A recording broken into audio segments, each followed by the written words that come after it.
சுவாதி கொலை வழக்கில் கைதான ராம்குமாருக்கு 3 நாள் போலீஸ் காவல் இன்றுடன் முடிவடைகிறது. இதுகுறித்த கூடுதல் தகவல்களை செய்தியாளர் சுப்பிரமணியிடம் கேட்கலாம். சுப்பிரமணி, ராம்குமாரை போலீஸ் காவலில் எடுத்து விசாரித்ததில் ஏதாவது தகவல்கள் கிடைத்திருக்கிறதா?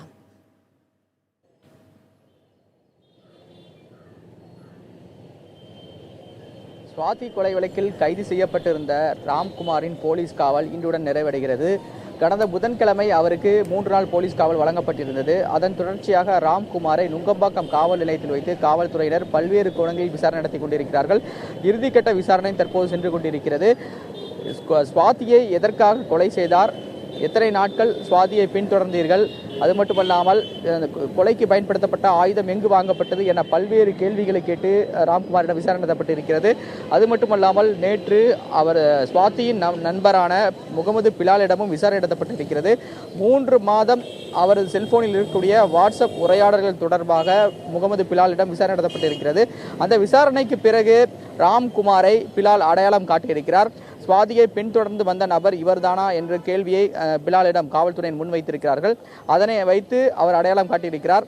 அந்த அடையாளம் காட்டிய பிறகு ராம்குமாரிடம் இந்த கொலை குறித்து பல்வேறு கேள்விகளை கேட்டு காவல்துறை விசாரணை நடத்தியிருக்கிறார்கள். இந்த நிலையில் இன்று இறுதிக்கட்ட விசாரணை சென்று கொண்டிருக்கிறது.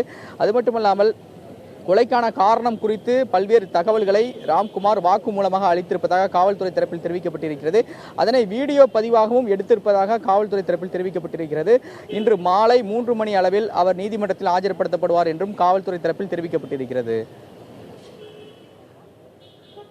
அடுத்த கட்டமா இந்த விசாரணை கோணத்துல மாற்றங்கள் ஏதாவது இருக்கக்கூடிய வாய்ப்பு இருக்கா? ராம்குமார் தரப்புல வழக்கறிஞர்கள் தரப்புல ஏதாவது சொல்றாங்களா?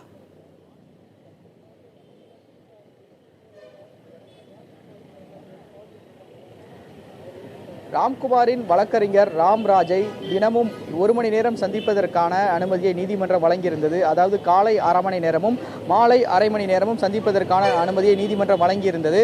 ஆனால் நேற்று காலையில் ராம்ராஜ் விசாரணை அதிகாரியை தொடர்பு கொண்டபோது அவரை சந்திப்பதற்கான அனுமதியை காவல்துறை வழங்கவில்லை. இதன் தொடர்ச்சியாக பல்வேறு காவல்துறை தொடர்பான பல்வேறு குற்றச்சாட்டுகளை வழக்கறிஞர் ராம்ராஜ் முன்வைத்திருந்தார்.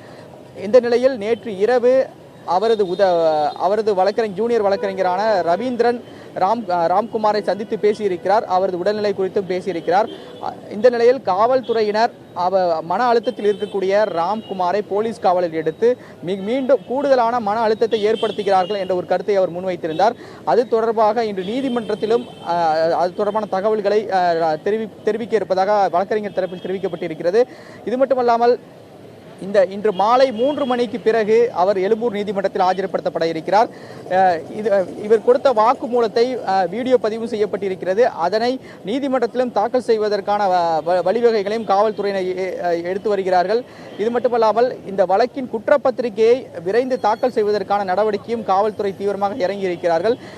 சுவாதியின் நண்பரிடம் நடத்தப்பட்ட விசாரணை தொடர்பாகவும் வாக்குமூலம் பெறப்பட்டிருக்கிறது. அதையும் நீதிமன்றத்தில் தாக்கல் செய்வதற்கான முடிவுகள் இருப்பதாக காவல்துறை தரப்பிலும் தெரிவிக்கப்பட்டிருக்கிறது. திவ்யா.